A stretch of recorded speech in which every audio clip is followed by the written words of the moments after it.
Bonjour à tous et à toutes. Je poursuis sur les vidéos, la série de vidéos plutôt, qui concerne le témoignage de ma jeunesse quand j'avais 20 ans, donc il y a 34 ans environ, hein, à peu près, puisque ça s'est passé en 87, 88.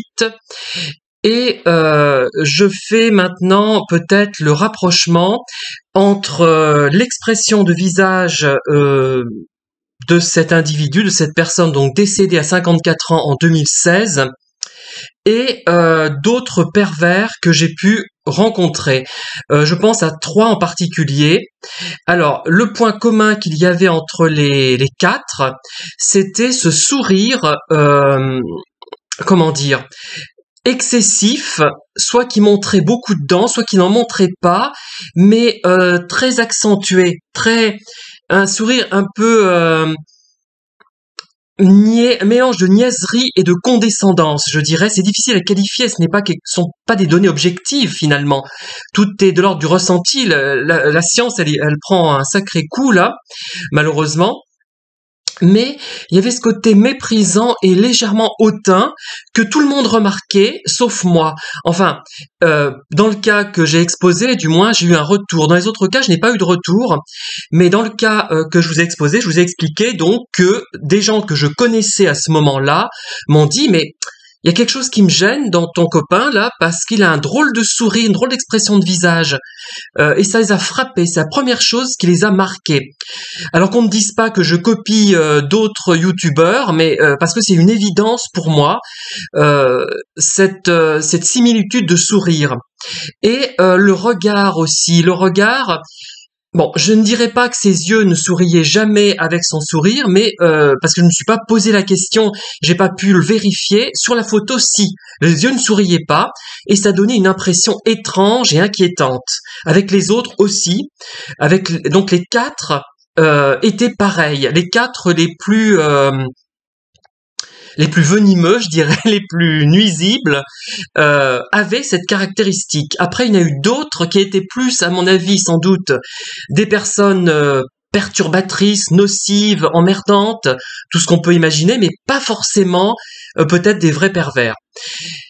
Et je reviens aussi à la remarque qu'il m'avait faite concernant ma voussure, hein, en me disant que, bon, j'avais dit qu'il mettait son doigt dans le gilet, c'est vraiment, ça le déformait de façon ponctuelle. Je sais pas comment vous l'expliquer, mais bref, faudrait que je montre l'exemple, mais là j'ai pas de gilet je dis gentiment, bah attention, tu vas le déformer comme ça. Et il me répond, et toi, avec le corps que tu as, tu ne le déformes pas sans doute, parce que donc j'ai une kyphose, une scoliose et une lordose, c'est-à-dire que je suis cambré, et ce qui me crée d'ailleurs, ce qui accentue mes problèmes lombaires, enfin en ce moment ça va très bien depuis pas mal de temps, mais voilà.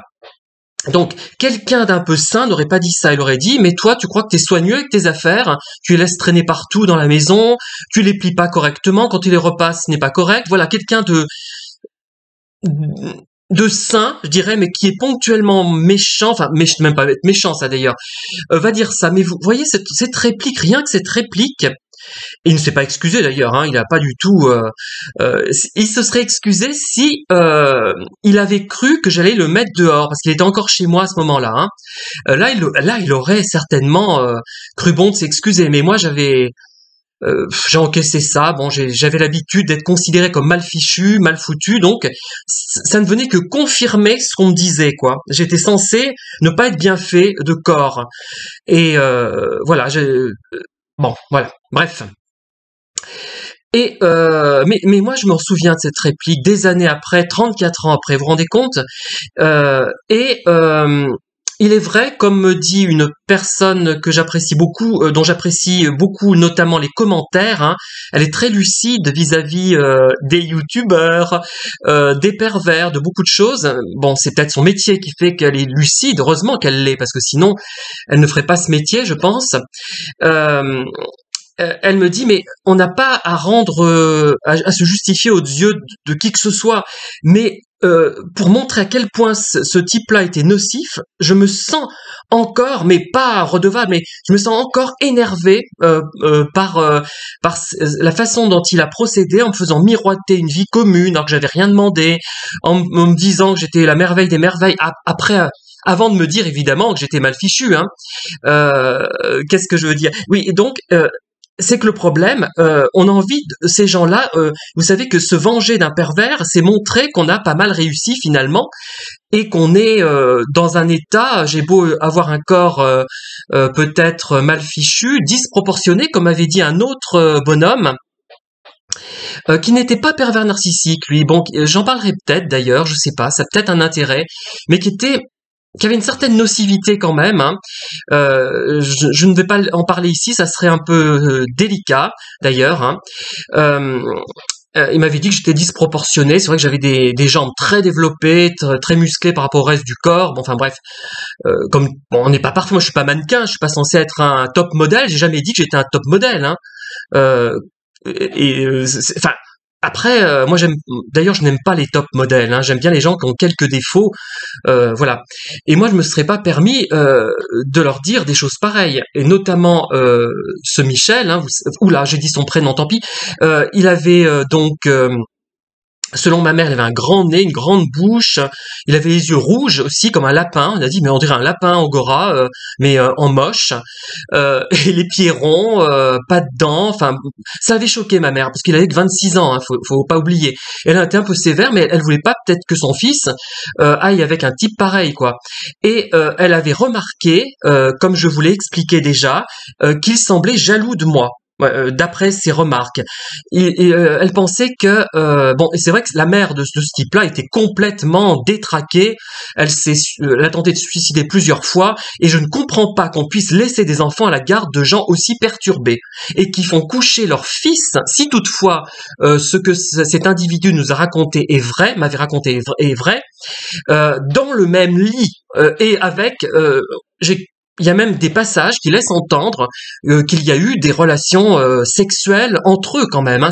C'est quand même extrêmement grave. Enfin, moi, je trouve ça, c'est quand même le pire qu'on puisse imaginer, quasi. Enfin, peut-être pas le pire parce qu'il y a le meurtre. Après, on peut tuer ses enfants, mais quand même, hein, voilà.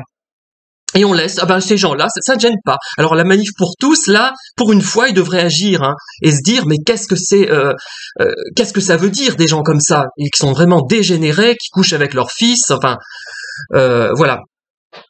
Et donc, il y avait vraiment des similitudes entre les quatre profils, et il y avait des choses qui réapparaissaient. L'un des quatre, d'ailleurs, 2 sur les 4 m'ont fait des reproches sur mon physique, alors que je ne l'avais rien demandé. J'avais rien demandé. J'ai pas demandé qu'on. Il m'a dit, mais tu n'es pas un top modèle. Comme 3% de la population, je sais plus où il avait trouvé ce chiffre, c'était débile. Et comme si on aimait que les top modèles. D'ailleurs, même dans les adulations, dans les stars, regardez. Si vous regardez même les stars, tiens, parce que leur physique compte. Eh bien, combien étaient vraiment des top modèles? Pas tant que ça. La numéro 1 au classement américain des grandes stars qui ont commencé à tourner avant 1950, ils mettent Katharine Hepburn.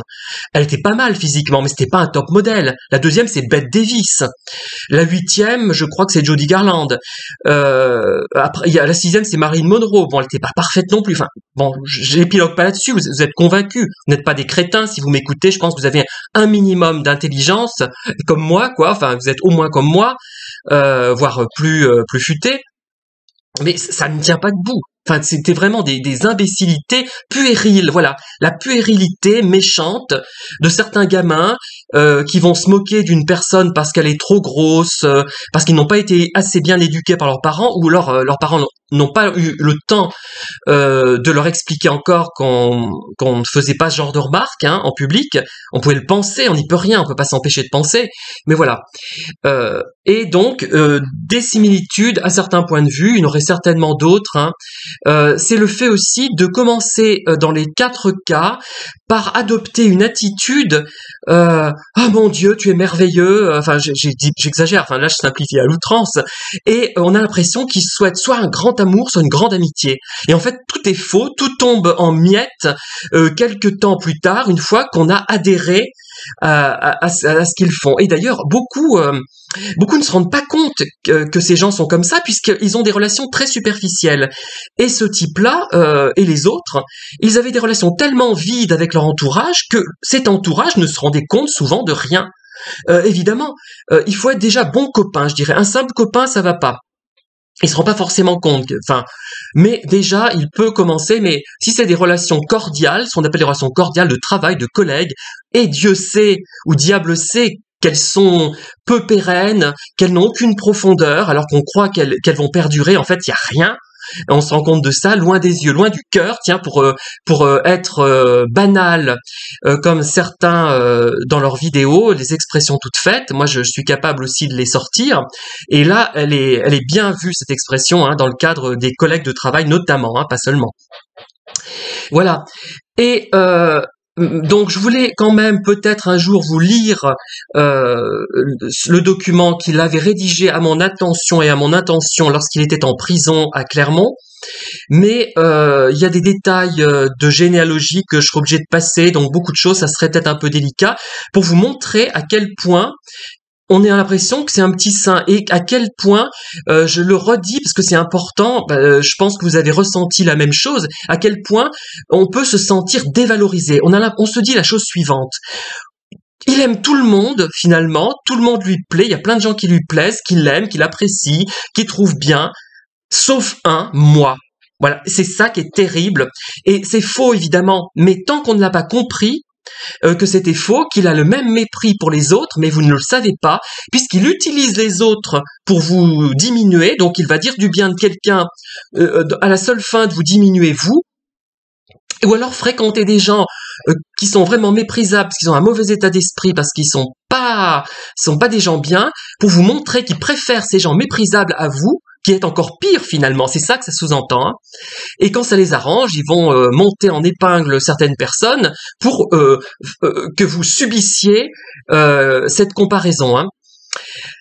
Voilà. Et donc, pour finir cette vidéo, je vais vous mettre une vidéo d'un extrait de film musical, même si vous n'êtes pas réceptif à ce genre. Moi, je le suis parce que dans ces films musicaux, il y a notamment des passages burlesques et d'autres très élevés. Il y a le mélange des deux, ça me ressemble beaucoup, je crois. Et notamment la danse dans la nuit de Tous en scène, 1953, de Vincente Minelli. Mise en scène par Vincente Minelli, et cette danse, c'est Cyd Charisse et Fred Astaire. Donc au début du film, Fred Astaire et Cyd Charisse ont des formations de danseurs très différentes. Évidemment, Fred Astaire n'est pas aussi souple, il ne peut pas faire le grand écart, par exemple, je suppose. Enfin, il n'a pas les mêmes capacités. C'est pas le même genre de danseur. Cyd Charisse est une danseuse de formation classique, on va dire, en simplifiant à l'extrême, et ils n'arrivent pas à trouver de terrain d'entente pour la danse. Ils sont censés participer au même spectacle, mais ça ne va pas. Et dans ce square, la magie opère et ils trouvent un point commun. Ils arrivent à danser ensemble en utilisant les capacités des uns et des autres à bon escient. Et chacun peut s'exprimer pleinement dans cette danse. Et cette danse dans la nuit, ce n'est pas seulement pour le niveau artistique, c'est pas seulement pour la danse, mais c'est quelque chose, une plénitude. Ça exprime la plénitude, la réussite, la plénitude, la grâce, la beauté, la simplicité en même temps. Et ça nous renvoie aux choses essentielles. Enfin, moi, ce qui me semble essentiel, ce ne sont peut-être pas les mêmes choses pour vous. Les sentiments amoureux, finalement, puisqu'ils s'aiment dans cette danse, ils s'en rendent compte, c'est là que ça se concrétise leur accord artistique et leur accord émotionnel et sentimental. Et c'est ça, en fait, c'est l'extase d'une œuvre d'art. Quand on écrit, quand on chante, quand on danse, quand on joue de la musique, quand on peint, quand on sculpte, on essaie d'atteindre une sorte de plénitude par la création de l'œuvre, et qui est ressentie ou pas par les lecteurs. Parfois, c'est ressenti moi, je réussis par paragraphe, je dirais. J'ai d'excellents paragraphes et d'autres un peu plus creux, alors qu'un auteur vraiment doué, je pense que ce serait plus homogène. Et c'est ça une fois qu'on a ça en tête, on est complètement pris, on n'a plus besoin. Enfin, là, ils sont en duo, ils ont besoin l'un de l'autre. Vous me direz, c'est pas possible. Mais quand vous créez, vous n'avez plus besoin, je dirais, des autres, vous vous suffisez à vous-même, et ça ne peut pas dire que vous méprisez les autres, ce n'est pas ça du tout, hein, mais vous êtes heureux en vous-même. Moi, ça m'arrivait de marcher, bon là j'ai un problème de pied, je peux plus en ce moment, et ça crée une euphorie, et on rêve à ce qu'on va créer, ce qu'on va écrire, et on n'a plus besoin de personne, plus besoin de pervers pour nous flatter, dire qu'on est beau ou moche ou je sais pas quoi, pour nous harceler, ça ne sert plus à rien. Ils sont expulsés complètement, mais alors, ils n'existent plus. Et c'est ça qui est formidable. Je sais pas si vous comprenez vraiment ce que je veux dire, c'est très important. Je pense à ceux et celles qui créent, il y en a une qui... notamment qui est auteur, compositeur et qui a quelques chansons fabuleuses, une autre qui intervient souvent sur après mes chats et qui peint également, une autre qui fait de la copie de tableaux et des BD, et une autre encore qui n'intervient plus mais qui fait de la peinture aussi tout aussi remarquable que les autres, enfin je sais pas laquelle est la plus brillante, et je pense qu'elles comprennent ce que je veux dire, et ça fait encore que moi la peinture ça me plaît, ça suffirait pas parce que c'est pas reproductible à l'infini, à moins de faire des estampes, enfin bon, alors que l'écriture c'est reproductible à l'infini en impression. Et ben c'est ça, enfin c'est ça qui nous sauve, et là on est complètement maître de son destin, que la production plaise ou ne plaise pas, c'est nous, comment dire, on n'a plus besoin de personne, enfin j'exagère, enfin après si concrètement pour la vente, on a besoin d'un libraire, on a besoin d'une galerie d'art, mais on n'a plus besoin de personne, et c'est formidable, ça crée qu'on ait du succès ou pas, si on a du succès, peut-être encore plus, mais on s'en fout, on est comme Fred Astaire et Sid Charisse dans ce square, tout simple, voilà, hors du temps, sur un nuage, en pleine plénitude, mais en même temps dans la simplicité, dans la réalité, mais une réalité exceptionnelle pour nous, qui est communicable parfois, mais pas toujours, malheureusement. On le regrette, mais c'est pas grave du tout, ce n'est pas grave. Et on continue, et on est plus fort à partir de ce moment-là que les pervers, et ils n'ont plus d'impact, et ça glisse sur nous. Bon, après, vous allez me dire, ce décès m'a remis un peu dans la situation, mais en fait je m'en fous, et ça c'est triste, vous allez me penser que je suis un monstre, mais ça ne m'a rien fait. Je dis bah tiens, il est mort à 54 ans, et à un moment donné je me suis dit tiens, je vais compter les années, si je vis plus, si je vis 10 ans de plus, mettons j'en sais rien, je peux mourir demain, mais je lui dirais j'ai vécu 10 ans de plus que cet abruti, mais en même temps ça n'a aucun sens, j'ai même plus envie de lui vouloir, ça ne m'intéresse pas, il est trop minable pour moi, pas assez beau déjà, c'était un laidron, enfin avec le recul, hein. Il était pas très intelligent, il avait rien, il était pas brillant, il m'a donné cette illusion pendant quelques jours, voire quelques heures, et c'est tout. Voilà, en tout cas, merci de m'avoir écouté. N'hésitez pas à diffuser la vidéo, à liker, à disliker, à dire ce que vous voulez. Voilà, et je vous remercie, et je vous dis à très bientôt pour